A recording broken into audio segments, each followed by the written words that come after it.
Hello friends, তো এখন যাচ্ছি আমরা রুমের দিকে। আমরা নিয়েছি ওল্ড দিঘার হোটেল গ্রিন পার্কের রুম।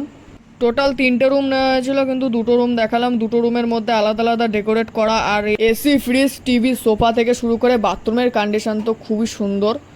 হোটেলটা একদম দারুণ জায়গায়, আমাদের রুমের ব্যালকনি থেকে সমুদ্র দেখা যায়। রুমে এসে সব নাক ডেকে ঘুমাচ্ছে, আর আমি বসে বসে মিনি ভ্লগ এডিটিং করছি। সবাই রেস্ট নিয়ে ফ্রেশ হয়ে আমরা চলে আসলাম উদয়পুর বিচের দিকে।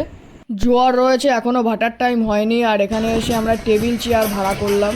2014 পরে 2024 আমি দীঘায় আসলাম। এর আগে বন্ধুদের সাথে কখনোই আসিনি, এইবার প্রথম। আর উদয়পুর বিচে তো আমি কোনোদিনই আসিনি।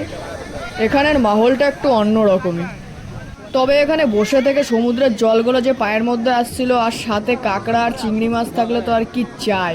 জীবনে প্রথমবার আমি অক্টোপাস টেস্ট করলাম, আর এই ব্লগের নেক্সট পার্টও আসবে। অক্টোপাসটা খেতে ভালোই ছিল। ভাটা হওয়ার পর আমরা একটু ছবি টবি তুলে নিলাম। আর ব্লগটা ভালো লাগলে একটা লাইক করে দিও, আর দেখাচ্ছে নেক্সট ব্লগে।